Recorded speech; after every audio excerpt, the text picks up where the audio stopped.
Manuel Charr. So it seems now that AJ's finally out. He's ducked his way out in a shitbag coward. And you're the man who wants to fight. So I like that. I like the fact that you're very vocal and the fact that you're calling for a fight like a real man should do. Any man who wants to fight another man should call him out, as you've been doing to me. So I accept your challenge, Manuel Charr. Let's get it on, motherfucker!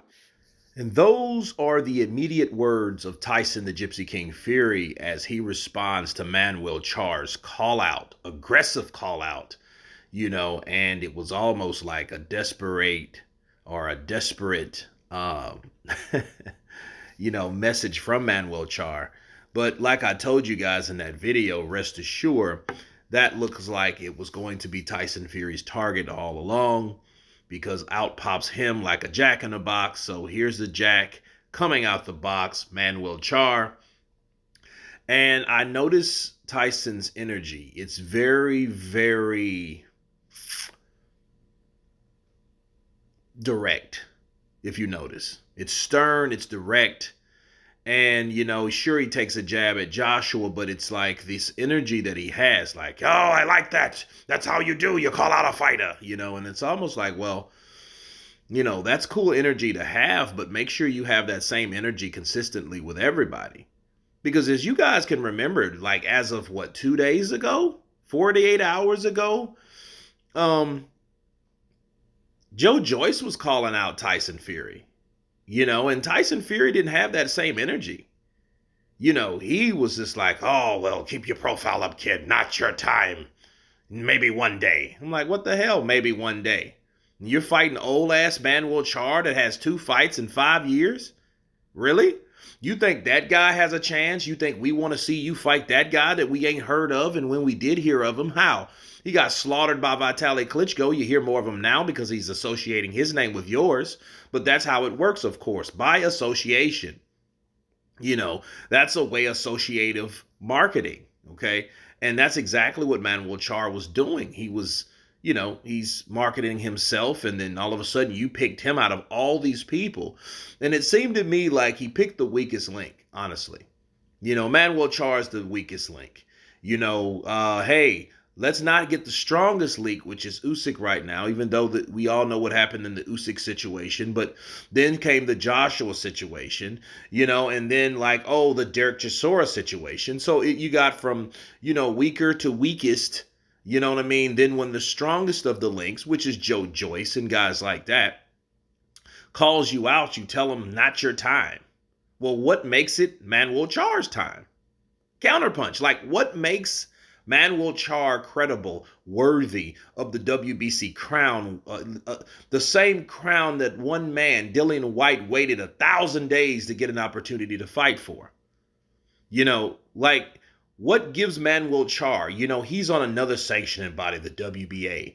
You got the head of the WBO, and that's regular champion WBA. But then you have Joe Joyce, a guy that's fought his way to where he's at based on his age, based on the things that he went through, based on, being the underdog in a lot of fights, fought his way up to where he's at now, showed you that he's not fucking around, showed you that he can just batter and take whatever people do and punch and hit on him, and he can ditch it back out. And that may be what worries Tyson, because he knows, Tyson knows he's meant to have a lot of heart, but then, this guy here, also has a lot of heart. Maybe that guy that has a lot of heart, like you've displayed at times, it may worry you or concern you. Yeah. Because if it was that easy to beat Joe Joyce, he would have called out Joe Joyce and had that fight with Joe Joyce. But I've noticed a trend with Tyson Fury. If it's no one that you've heard of, that's the fighter that you're going to see him in the ring with.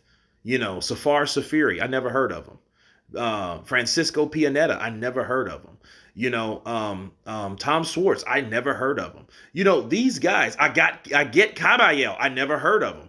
These guys that he's fought or wanted to fight, you've never heard of. And it's like he's pulling names out of the hat.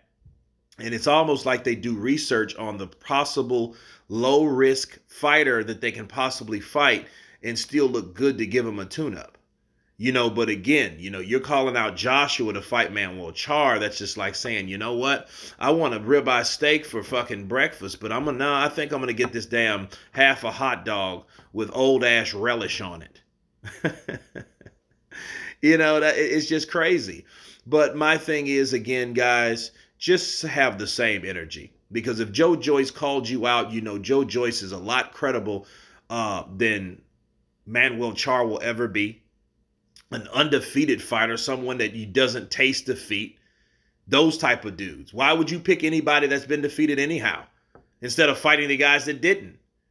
For all shits and giggles, it would be cool to fight Manuel Charr, and that may be the silver lining, that he may fight Usyk after Manuel Charr, which will be okay, but just call it what it is. Don't go calling out Joshua and then making deadlines, then making fake extensions, and then all of a sudden, hey, I'm fighting this Manuel Charr guy. Just say I want to tune up and I'm going to fight Usyk. Don't bullshit us any longer. Because, playing with these call outs is like playing with my emotions. You just don't do it, So anyway, you guys tell me what you think of Tyson the Gypsy King Fury immediately calling out Manuel Charr, but decline Joe Joyce. Tell me what you think. Please subscribe. And you guys been Counterpunch. Peace.